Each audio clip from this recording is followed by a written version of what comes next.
Hello, everyone. This is Rick with the Cyber Pro podcast, where industry leaders share their insights. It's 5 questions-ish in about 9 minutes because hackers never sleep. So let's get to it. First question, who are you and what do you do? Hey, my name's Sam Crowther, and I am the founder of a cybersecurity company called Kasada. I'm already going to ask you a first question. Where does the word Kasada come from? Well, it actually means marriage in Turkish.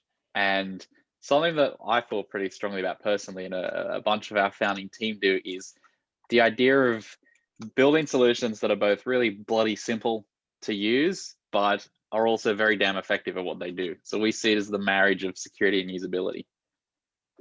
I'm glad I asked that question. That's an awesome story right there. Question number 2, what's the best thing about being a cyber professional? My favorite thing is you get to solve very impactful problems, and you get to have a very large reach if you're solving the right problems, which ultimately actually impact a lot of people around the world, and they're generally pretty interesting problems as well. Do you have any problems that stand out that you really like to effectively make change to?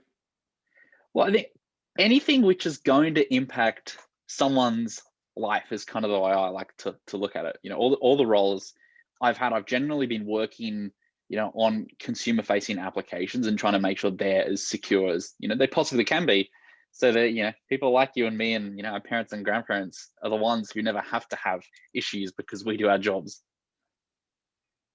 Splendid. Question number 3. I hear from other leaders in the industry that cybersecurity is a top concern, but what does that mean? Well, I think the fact it's a top concern is pretty awesome, because where it stems from generally is, an idea of uplifting the protections that, again, ultimately impact people like you and me and organizations around the world that hold our data. So for me, that means that we're caring about the right things and we're actually incentivized to solve those problems. Why does Kasada, your company, why did they get into the cybersecurity space? Well, I came out of some red teaming roles where I kept just seeing the same issues pop up over and over again without a very effective way to solve them. And I was around, securing online applications. So I figured, hey, here's a good opportunity for us to play our part in the broader security ecosystem and build something which is going to help customers around the world out.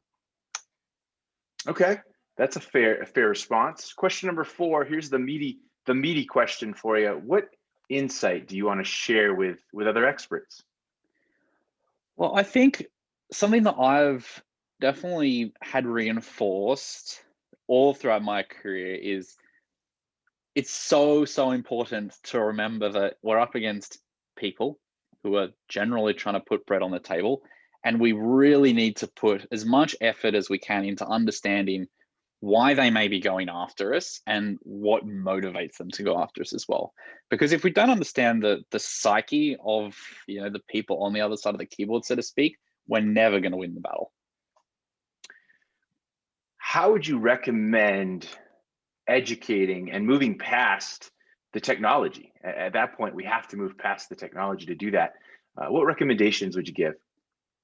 Well, I think trying to put yourself in the shoes of someone who may be coming up against you, and that could be in the form of bringing on someone or working closer with people who sit on the red team, so to speak, and even just teaching yourself the way that people may think about some of these problems, I think is really important.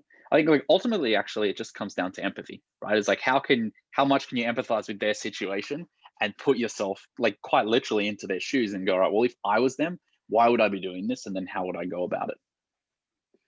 Do you think that is the same for the state hackers, the state bad actors? Do you think that's the same thing, or do they have a different psyche, a different motivation?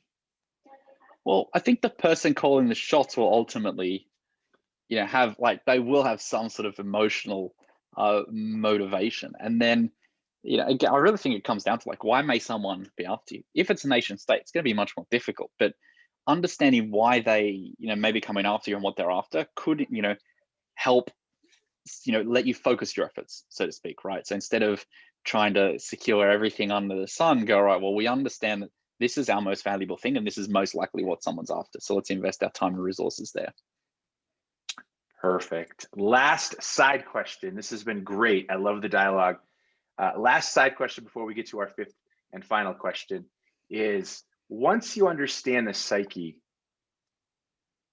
what can you do, or what do you think is the most important piece of securing that next phase using technology? What is it? What do you think it is?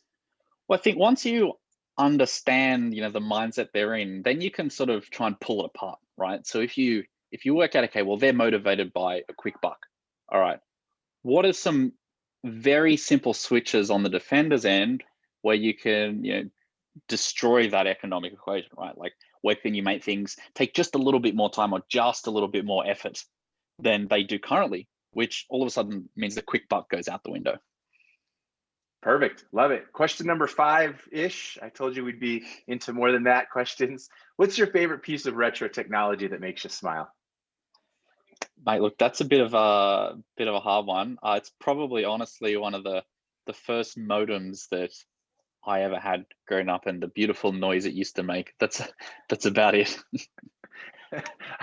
Is it because the noise made you think about how long it was going to take you to get on the internet, or that you were about to get to the internet?